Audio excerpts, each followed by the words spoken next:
বিসমিল্লাহির রহমানির রহিম। পাগল police line school and college, লালমনিরহাটে অনলাইন ক্লাসে তোমাদের সবাইকে স্বাগত।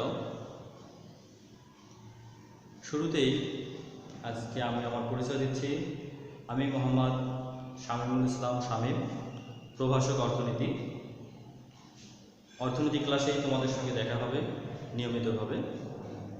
আর আশা করি যে তোমরা সবাই বাসায় ভালো আছো, সুস্থ আছো। যদিও আমরা সরাসরি ক্লাস নেওয়ার সুযোগ পাচ্ছি না, সুযোগ হচ্ছে না, তারপর আমাদের পড়াশোনা চালিয়ে নিতে হবে। আশা করি তোমরাও এই কাজটাই করবে, তোমাদের পড়াশোনা সঠিকভাবে চালিয়ে নেবে, নিয়মিত আমাদের ভিডিও ক্লাসগুলো দেখবে এবং যে নির্দেশনাগুলো থাকবে সেগুলো মেনে চলার চেষ্টা করবে। তো যাই হোক, আজকে আমরা অর্থনীতি প্রথম পত্র এই বইটা নিয়ে, এই বইয়ের প্রথম অধ্যায় নিয়ে একটু আলোচনা করব। তবে আলোচনার শুরুতে যেমন যে আমরা অর্থনীতি কেন পড়ব, একটা বিষয় হচ্ছে যে বর্তমান বিশ্বের সব কিছুর মূলেই হচ্ছে অর্থ। অর্থনৈতিকভাবে যে দেশ যত বেশি সমৃদ্ধ, সে সব ক্ষেত্রেই তত বেশি আধিপত্য বিস্তার করতে পারে।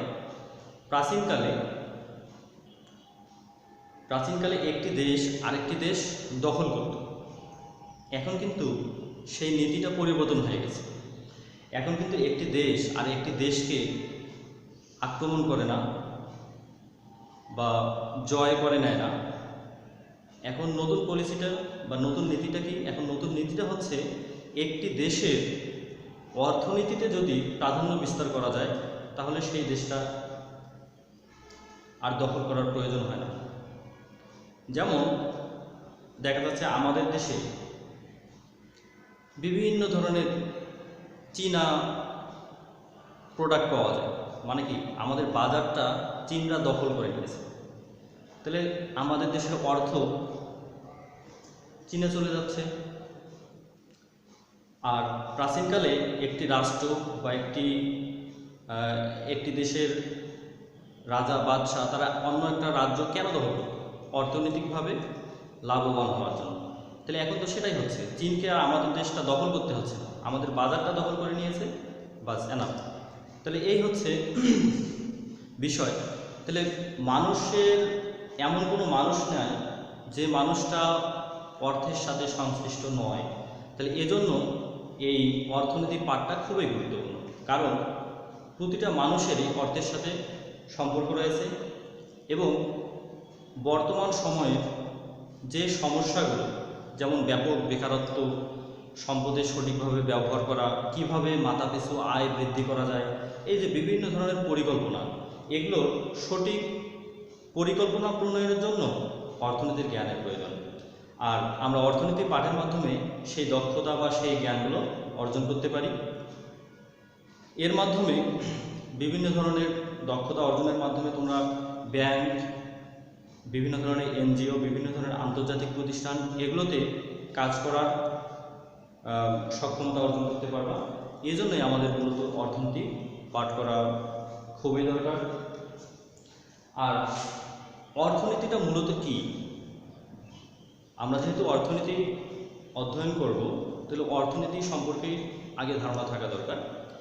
মূলত অর্থনীতিটা হচ্ছে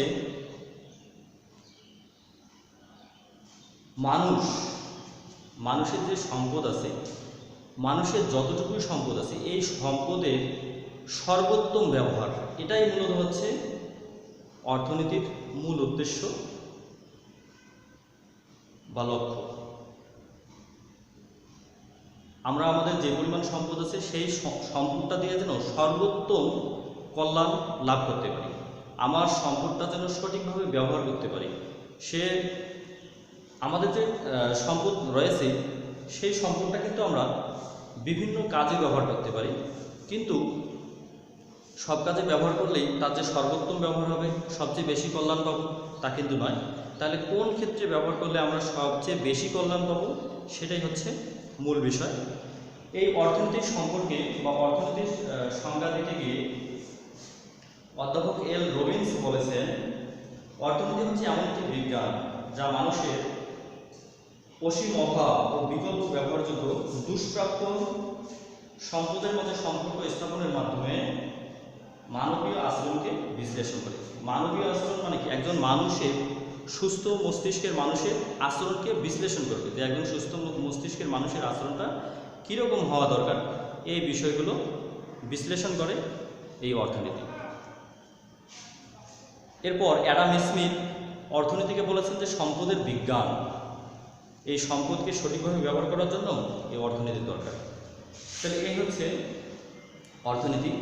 তবে আজকের ক্লাসে আমরা আমাদের পাঠ্যবইয়ের খুব বেশি টপিকস নিয়ে আলোচনা করব না, খুবই স্বল্প পরিমাণ টপিকস নিয়ে আলোচনা করব। এখানে যেমন বলছি যে অর্থনৈতিক ধারণা, দুষ্প্রাপ্যতা ও নির্বাচন, এই ছোট দুইটা বিষয় নিয়ে আমরা আলোচনা করব। তারপরে নেক্সট পরবর্তী ক্লাসগুলোতে আমরা সরাসরি আমাদের পাঠ্যবইয়ের মধ্যে চলে যাব। তো যাই হোক, এরপর হচ্ছে যে আমরা রবিন্সের সংজ্ঞায় দুষ্প্রাপ্যতা এই কথাটির কথাও শুনতে পারলাম। আচ্ছা, মূলত হচ্ছে, আর আমাদের প্রথম অধ্যায়ের শিরোনাম ছিল যে মৌলিক অর্থনৈতিক সমস্যা ও এর সমাধান। মানে মৌলিক মানুষের মূল সমস্যাটা কি? মানুষের মূল সমস্যাটাই হচ্ছে সম্পদের দুষ্প্রাপ্যতা। তাহলে সম্পদের দুষ্প্রাপ্যতাটা কি, এটাই আগে ক্লিয়ার হওয়া দরকার। দুষ্প্রাপ্যতার মানে হচ্ছে স্বল্পতা। দুষ্প্রাপ্যতা মানেই হচ্ছে স্বল্পতা। তোমরা লক্ষ্য করবা যে আমাদের সম্পদ কিন্তু সীমিত পরিমাণে। আমরা যদি আমাদের যে পরিমাণ চাহিদা, আমাদের যদি সম্পদ সেই পরিমাণে থাকতো তাহলে কোনো সমস্যাই থাকতো না। যেমন মনে করো যে আমার একটা বাড়ি দরকার, আমার একটা গাড়ি দরকার, আমার মোবাইল ফোন দরকার, ল্যাপটপ দরকার, অনেক কিছু দরকার, কিন্তু দেখা যাবে যে এই সব কিছু কেনার মতো সম্পদ আমার কাছে নেই। তাহলে সব কিছু পাইতে গেলে আমার সমস্যাটা কোথায়? যে আমার সম্পদ স্বল্প পরিমাণে বা কম পরিমাণে রয়েছে। তাহলে এই যে সম্পদ কম পরিমাণে বা স্বল্প পরিমাণে থাকা, এটাই হচ্ছে সম্পদের স্বল্পতা বা দুষ্প্রাপ্যতা। তাহলে আশা করি যে তোমরা দুষ্প্রাপ্যতাটা কি এটা বুঝতে পারছো। এরপরে হচ্ছে নির্বাচন। এই যে সম্পদের স্বল্পতা বা দুষ্প্রাপ্য সম্পদ হওয়ার কারণে পরবর্তী যে সমস্যাটা এসে দেখা দেয় সেটাই হচ্ছে নির্বাচন। তাহলে মানুষের প্রথম বা অর্থনীতির প্রথম সমস্যা কি? সম্পদের স্বল্পতা বা দুষ্প্রাপ্যতা। এর পরবর্তীতে যে সমস্যাটা বা এর পরবর্তীতে যে বিষয়টি চলে আসে সেটা হচ্ছে নির্বাচন। সম্পদের দুষ্প্রাপ্যতার কারণেই মানুষকে নির্বাচন করতে হয়। এখন নির্বাচন বলতে অর্থনীতিতে কি বোঝায়? নির্বাচন বলতে অর্থনীতিতে বোঝায় অভাবের তীব্রতা অনুযায়ী কোন অভাবটি আগে পূরণ করতে হবে, কোন অভাবটি পরে পূরণ করতে হবে, এইটা বাছাই করাটাই হচ্ছে নির্বাচন। তাহলে নির্বাচন বলতে অর্থনীতিতে কি বোঝায়? যে মানুষের অসংখ্য অভাব রয়েছে, কোনো অভাবটা খুব বেশি গুরুত্বপূর্ণ, কোনো অভাবটা কম গুরুত্বপূর্ণ। তাহলে এই কম গুরুত্বপূর্ণ অভাবটাকে বাদ দিয়ে বেশি গুরুত্বপূর্ণ অভাবটা আগে পূরণ করা বা আগে এই বাছাই করাটাই হচ্ছে নির্বাচন। তাহলে এই দুষ্প্রাপ্যতা ও নির্বাচন এই বিষয়টা আশা করি তোমরা ক্লিয়ার হয়ে গেছে। তাহলে আমি আবারও বলছি যে নির্বাচনটা কি। আচ্ছা, একটা উদাহরণের সাহায্যে বিষয়টা আমরা আরও স্পষ্ট করতে পারি। যেমন হচ্ছে, মনে করো যে তোমার একটা বই দরকার, একটা কলম দরকার, কিছু খাবার দরকার, তুমি ক্ষুধার্ত, তাহলে তোমার কিছু খেতেও হবে। এখন তোমার কাছে আসেই মনে করো যে 50 টাকা। তাহলে এই 50 টাকা দিয়ে প্রথমত তুমি কী করবা? তোমাকে তাহলে বাছাই করতে হবে যে তুমি বই কিনবা, কলম কিনবা, নাকি খাবার ক্রয় করবা। তাহলে এক্ষেত্রে সবচেয়ে যে গুরুত্বপূর্ণ বিষয়টা হচ্ছে যে এই টাকাটা এখন তুমি কোন কাজে ব্যবহার করবা। তোমার অভাব এখন হচ্ছে 3টা, তার মধ্যে এখানে সবচেয়ে তোমার কাছে গুরুত্বপূর্ণ হয়তো মনে হতে পারে যে আমি যেহেতু ক্ষুধার্ত, তাহলে এখন আমাকে খাদ্য ক্রয় করা প্রয়োজন। তাহলে এই যে আমরা তিনটে অভাব থেকে প্রথমত খাদ্য ক্রয় করলাম, এটাই হচ্ছে আমার নির্বাচন। এর পরবর্তী যদি টাকা থাকে তাহলে আমি পরের দুইটা অভাব থেকে একটা অভাব পূরণ করার চেষ্টা করব। তাহলে এভাবে আমরা দেখতে পাই যে মানুষের অসংখ্য অভাব, কিন্তু কোনো অভাবটা খুবই তীব্রতর, মানে এখনই পূরণ করতে হবে, কোনোটা আবার একটু পরে পূরণ করলে চলবে, কোনোটা আরও একটু পরে পূরণ করলে চলবে। এভাবে আমরা অভাবগুলোকে শ্রেণীবিন্যাস করতে পারি বা অভাবগুলোকে শ্রেণীবিন্যাস করে বাছাই করতে পারি। কিছু কিছু অভাব আছে, যেমন মনে করো বিলাস জাতীয় যে অভাবগুলো, বিলাস জাতীয় যে দ্রব্যগুলো, সেগুলো কিন্তু আমরা আমাদের যে অভাবগুলো খুবই দরকারি সেগুলো পূরণ করার পর কিন্তু আমরা সেই অভাবগুলো পূরণ করি। যেমন মনে করো যে আমার একটা কি এসি দরকার, কিন্তু তার আগে আমার খাবার দরকার, তার আগে আমার বস্ত্রের দরকার, তার আগে আমার বাসস্থানের দরকার। এগুলো হওয়ার পর তারপর আমি চিন্তা করব যে আমার ঘরে একটা এসি লাগানো দরকার। ঠিক আছে, তাহলে এসিটা এটা একটা বিলাস জাতীয় দ্রব্য, তো এটা সচরাচর মানুষ আগেই কিন্তু ক্রয় করবে না। কিন্তু তুমি যদি এই বাকি দিকটা বাদ দিয়ে আগেই এসি কেনো, তাহলে কি তোমার যে অর্থ আছে সেটা কি সঠিক ব্যবহার হবে? সেটা কি সর্বোত্তম কল্যাণ সাধিত হবে? হবে না। তো এই জ্ঞানগুলোই মূলত অর্থনীতি দিয়ে থাকে। আর প্রতিটি মানুষেরই ন্যূনতম হলেও এই অর্থনৈতিক জ্ঞানগুলো আপনা আপনি তৈরি হয়ে যায়। কারণ মানুষ জন্মের পর থেকেই বিভিন্নভাবে অর্থের সঙ্গে সংশ্লিষ্ট হয় এবং অর্থটা কীভাবে ব্যবহার করতে হবে এটা শিখে ফেলে অবচেতন মনেই। তবে যখন এগুলো বৃহৎ আকারে আমরা আলোচনা করতে যাব, তখন আমাদের অর্থনীতি অধ্যয়নের প্রয়োজন হবে।